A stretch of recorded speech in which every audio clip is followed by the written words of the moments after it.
Hello and welcome to my World History Notes, where I read from a book I wrote to teach homeschoolers. A Bible Believer Looks at World History.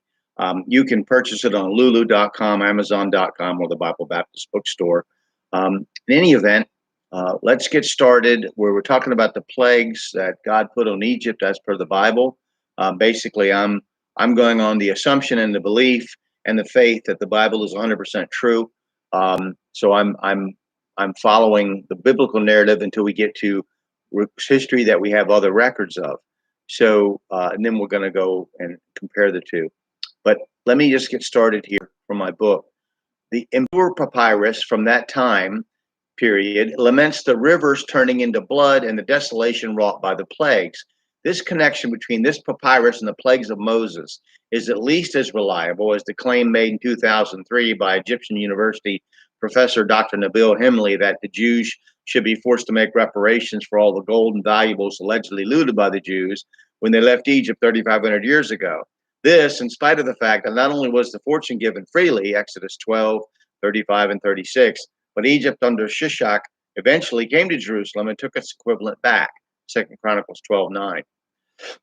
Excuse me.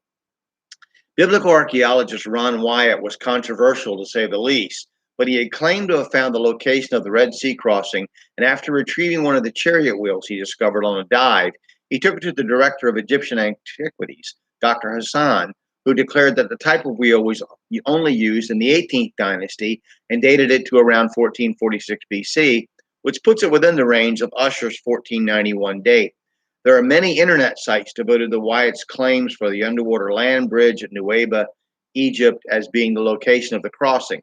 I just want to warn you that Christian researchers are just as capable of fraud, unfortunately, as are non-believing scholars, so please take any claims of finding Noah's Ark, the Red Sea crossing, the Ark of the Covenant, etc., with a grain of salt and some common sense.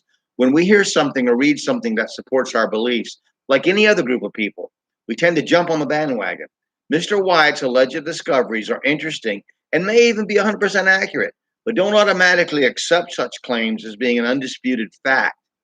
If a good, God-fearing Christian scholar can tell you that the Codex Vaticanus is the oldest, most reliable document related to the Bible, which is an outright lie, and it has been said, then you must make it a discipline to investigate all absolute statements made by the modern intellectual elite, no matter what their beliefs seem to be.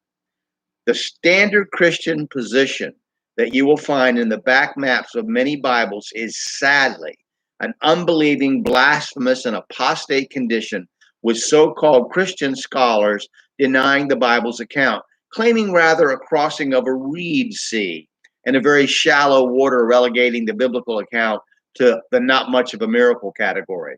The wall of water that arose on either side of the Israelites in verse 22 of chapter 14 of Exodus that smashed and drowned an Egyptian force chasing them is chasing them is either a miracle you believe or you don't. Attempting to explain it away by changing the location to a less miraculous place or trying to explain what happened by naturalistic means or anything that denies God's providential hand is to be dismissed outright if you are a Bible believer. I base this study of world history on one simple premise. The Bible is absolutely true and without one proven error. It is up to the naysayers to prove their position, and it is intellectually dishonest to argue from a lack of evidence when there are so many huge gaps in the historical record awaiting archaeology to close. Next, we're going to move on to the Passover event, but that's going to be all for today. I just hope that no matter what you believe about what I've said, that this spurs you to study history and to believe your Bible. Have a good day.